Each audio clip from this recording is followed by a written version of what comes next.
Tennessee Volunteers explosive big body wide receiver Dont'e Thornton Jr. is a Dame's diamond in the rough. And on today's episode, I'm going to explain why he is what we expected Quentin Johnson to be. That and more coming up next.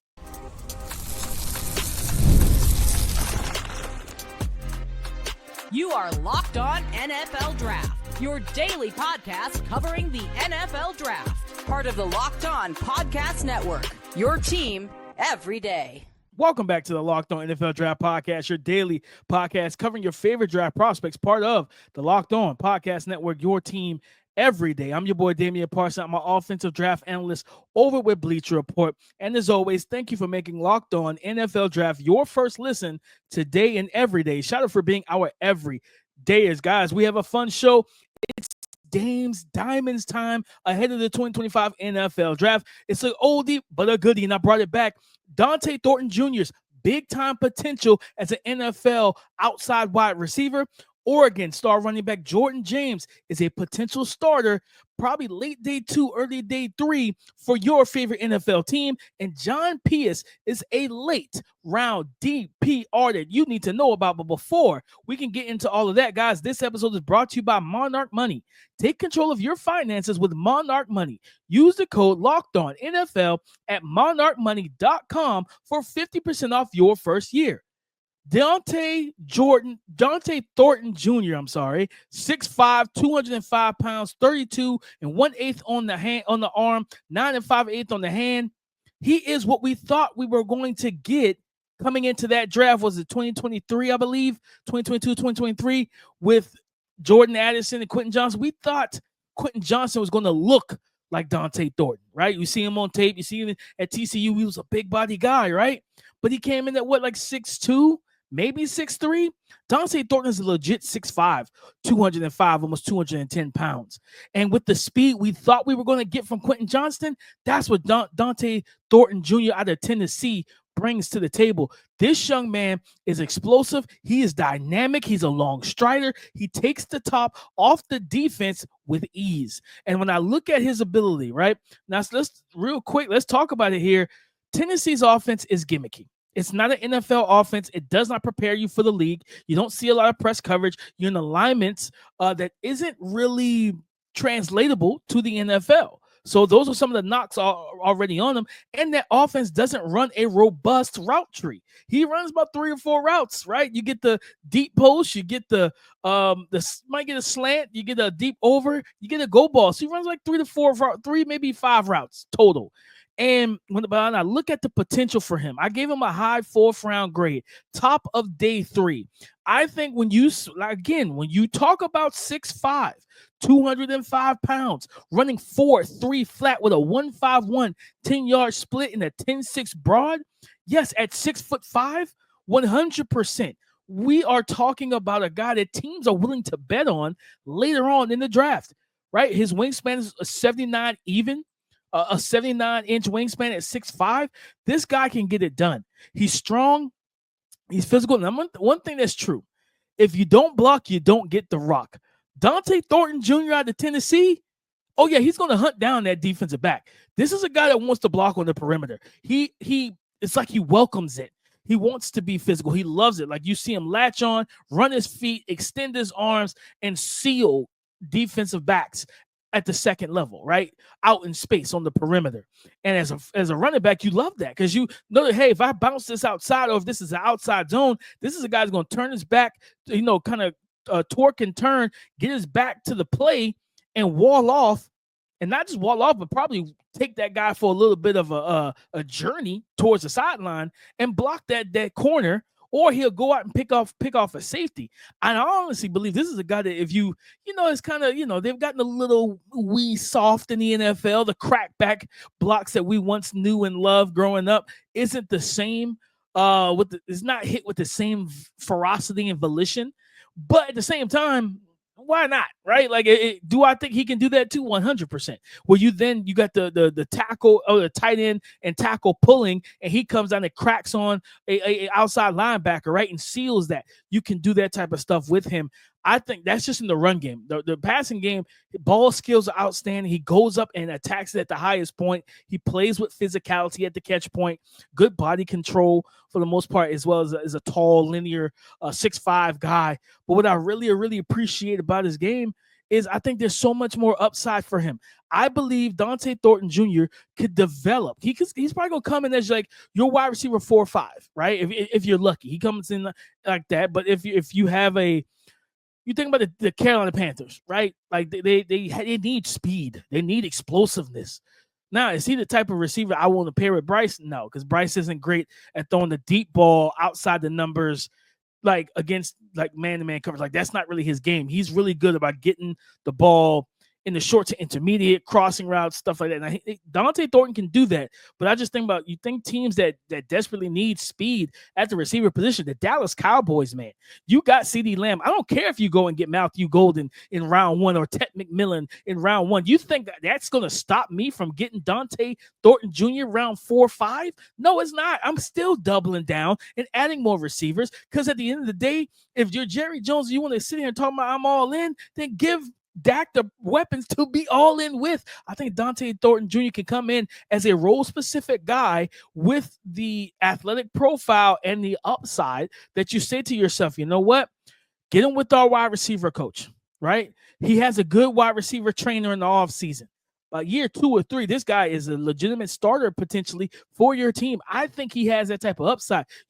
It's a lot of times when we're watching guys and when you're studying, for those who study these prospects, man, as an evaluator, you're studying to see what you can do, what you can't do. And then it comes the question of, what was he asked to do, right? I always go back to Todd Gurley versus Melvin Gordon in that draft, the 2 running backs, Wisconsin, Georgia.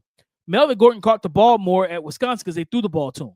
Todd Gurley was that elite, just pure runner that Georgia said, I don't need to throw the ball to you. I'm going to run the ball and no one can stop us, right?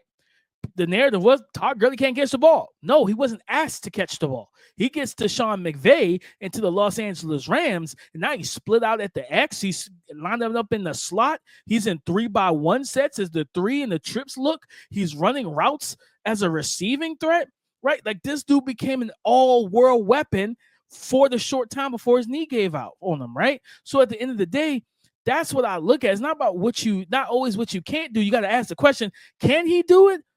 And if he can, if you believe he can, is the movement skills there?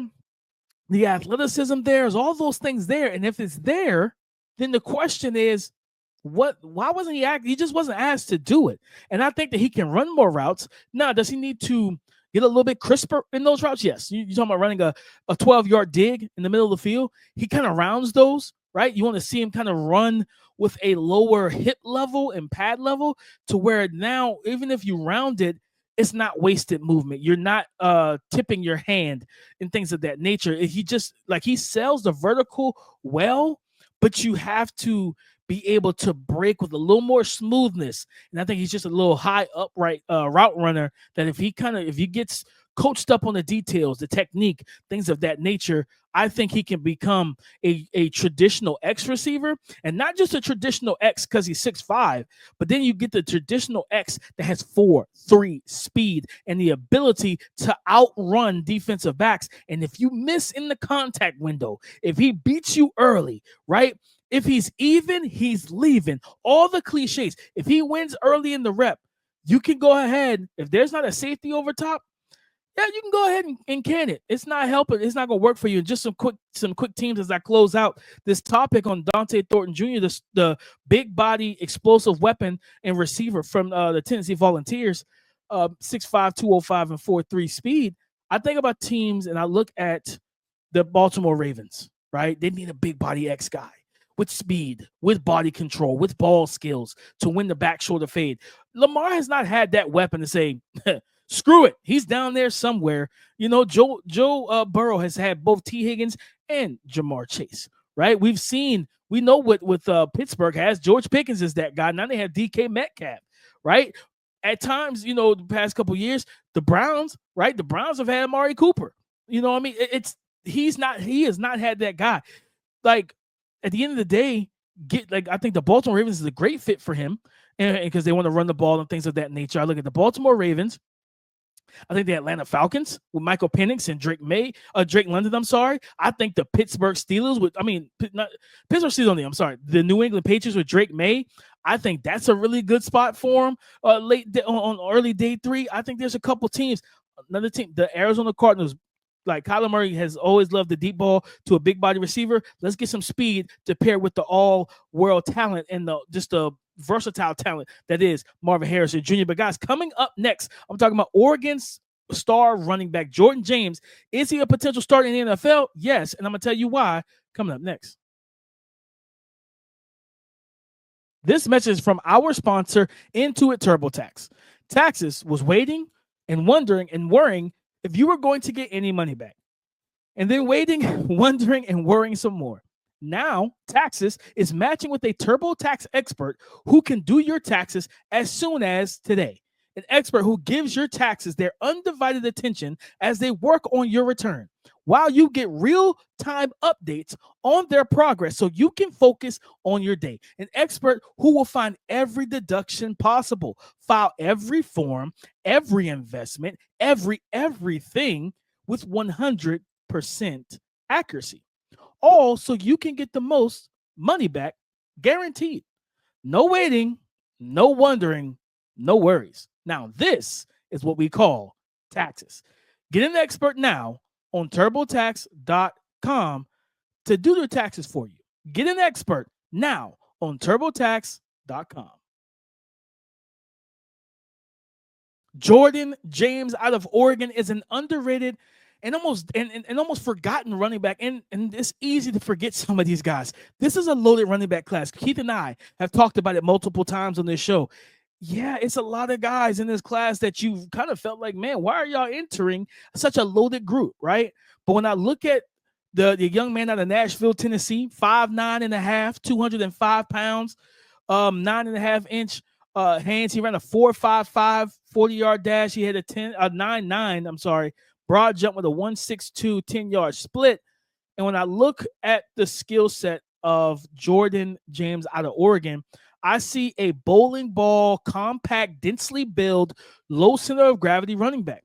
His game reminds me and brings back memories of Devonta Freeman from the Atlanta Falcons. Remember that 28-3 collapse by the Falcons? Sorry, Falcons fans. I'm not trying to bring that up to be funny.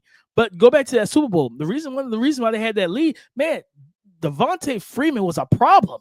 And when he was healthy in Atlanta, he was always a problem. He caught the ball out of the backfield. He had good footwork and vision and everything else, but he ran powerful behind his pads with the low center of gravity, and he had enough speed and open field to get some chunk yardage, 10, 15, 20 plus type yardage. And I look at Jordan James and I see a similar back. This is a guy that knows how to fit into small, skinny creases on the offensive line. He follows the blocking scheme well. He finishes runs. He's got good contact balance, good feel for space, right? There was a run. I can't remember which game it was.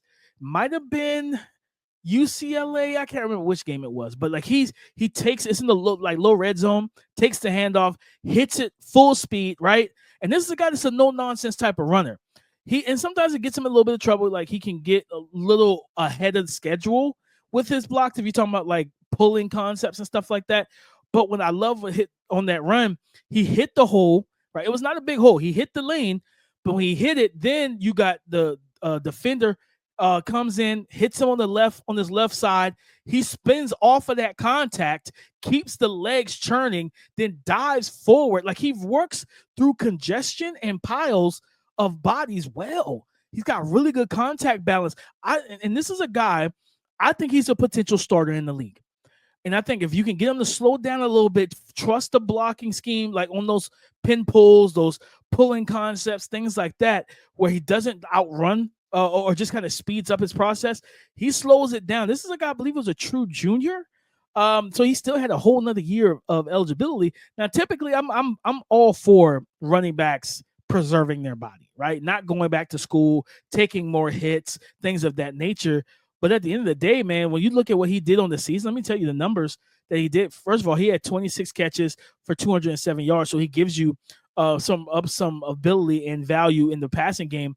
This young man had 233 carries, 1,268 yards rushing, almost 5.5 yards per attempt, 15 rushing touchdowns, 0 fumbles. Not only that, 386 carries over his 3-year career, 0 fumbles to 31 touchdowns, averaging almost 6 yards per carry for his career. This is a guy who's scheme versatile. You can run gap stuff. I think the zone stuff is where you really want him in, that wide zone. He feels like a San Francisco 49er. They traded Jordan Mason to the Minnesota Vikings. I think he's a great replacement and complement to what they would have in Christian McCaffrey, all being that he's healthy. But he's the type of back that I personally feel like Kyle Shanahan would love. I think Kyle Shanahan would absolutely love this guy. I think he'll be a great fit there. You know, heck, you look at the with Dave Canales and everything, what they're doing in Carolina. Chuba Hubbard coming off of a late season injury. Jonathan Brooks tore two ACLs in like 17 months. Like, that's not okay. Like, I'm not banking that he's coming back fully healthy. He's probably going to start the season on the PUP list, right? The physically unable to perform list. If I'm Carolina, yeah, back into this of round 3, maybe early round 4, I'm making that move and I'm getting that guy like a Jordan James, because I believe he can be a future starter and guy that you can funnel your running game through. I truly believe that, guys.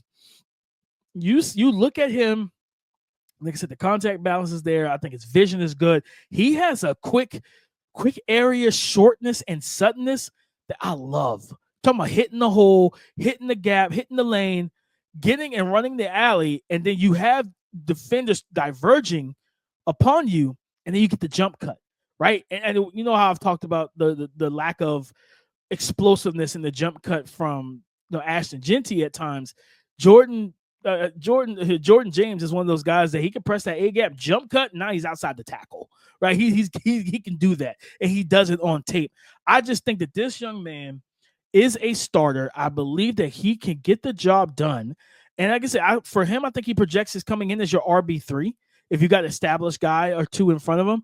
And I think he's going to climb your depth chart. That's truly what I believe. I believe Jordan James out of Oregon, right? 5'9", right? 5'9", 205 pounds, 4.55. He doesn't have outstanding long speed or burst acceleration, but it's good enough. It's good enough to win at the next level. Another name that you can I think that is a viable comp for him is Jaylen Warren with the Pittsburgh Steelers. So, yeah, I think the New Orleans Saints needing a guy behind Alvin Kamara, because I'm blanking on the young man name from TCU that didn't work out for him, since they drafted him, because he's been hurt, and Dennis Allen, the old coaching staff, just didn't get down with him because he was always hurt. But I think that the Saints could be a team that needs to look at him potentially, for sure. I think Pittsburgh, right? Najee Harris is in Los Angeles with the Chargers. So if he's there in the Chargers, why not go ahead and make that decision and just get better? That's how I look at it. Just get better at the end of the day. So, yeah, when you ask me, is Jordan James out of Oregon, 5'9", 205, 4.55, 40, is he a potential starter in the NFL? Yes. Yes, he is. Can he be the RB1? I believe he can. Now, am I saying he's going to be some elite runner? No. You could still be an RB1 and just be a good functional running back. No one's going to confuse Kyron Williams with Jahmyr Gibbs, with Saquon Barkley, with Bijan Robinson, with Derrick Henry. No one's going to put him in that elk, in that tier. But he's a good running back. He's a good, sufficient, more than functional running back who will pass protect. And that's something Jordan James does as well. You see him know how to. And one thing with chop blocking and cutting a guy, especially a free runner, you got to time it right. Don't tip your hand, because this guy's going to jump over you, man. Like, he has some good cut blocks on tape. I think this is a guy that you talk about late day 2, but in this running back class, he could potentially get pushed down the board to mid-day 3, mid-4th round. Listen, I think this is a guy that I believe is a starter at the next level. Just got to give him time to work up your depth chart. Coming at RB3, I believe that's where he's going to come in as a rookie. But as you hear through camp, oh man, he's kind of tearing it up. He's having some success. Your team has some joint practices. The other team not going to like him as much, because he is a physical downhill runner that plays well behind his pads. Jordan James, 5'9", 205, 4.55. in the 40 at the NFL Scouting Combine out of Oregon. Is a potential starter that you need to know. But we're going to dive deep into Dame's Diamonds. John Pius from Wisconsin, late round DPR. I'm going to tell you why I feel that way coming up next. Ever check your bank account and wonder, where did all my money go? Between dining out, online shopping, and entertainment, it's easy to lose track. That's where Monarch Money comes in. Your personal CFO, giving you full visibility and control over your finances. Monarch Money isn't just a budgeting app. It's a complete financial command center. You can track all your accounts, investments, and spending in one place, so you stop just managing your money and start building wealth. All in one convenience. Instead of juggling multiple apps, you can just use Monarch to check your finances, track your spending, and even plan long-term goals for you. Take control of your finances with Monarch Money. Use the code LOCKEDONNFL at monarchmoney.com for 50% off your first year. That's monarchmoney.com with the code LOCKEDONNFL for half off your first year. Thank you for making Locked On NFL Draft your first listen today and every day. Shout out for being our everydayers. And we're going to finish off this Dame's Diamonds in the Rough episode talking about Wisconsin's late round DPR pass rusher, John Pius, a young man listed at 6'4", 250 pounds. And on the season, he only had 2 sacks, right? But let's dive a little deeper into the advanced metrics here. 2 sacks, 2 QB hits, 26 pressures and hurries. Now, let's put into some context. Only 169 pass rush snaps. He was a rotational guy. He only played 40-plus snaps twice all season. Like he only eclipsed 30 snaps. What, I think 5 times this season? Yeah, about 5 times this year that he eclipsed 30 snaps, I'm sorry. But let's look a little deeper at the metrics here of what he brings as a pass rusher. He had a pass rush win rate of 23.4%. Now, when you go to true drop back sets, he had a pass rush win rate that elevated and jumped from 23.4 to 30.9. So basically 31% of a pass rush win rate on true drop back sets. Again, 6'3", 6'4", 250 is what they have listed for him in terms of his height and everything, and his height and his weight.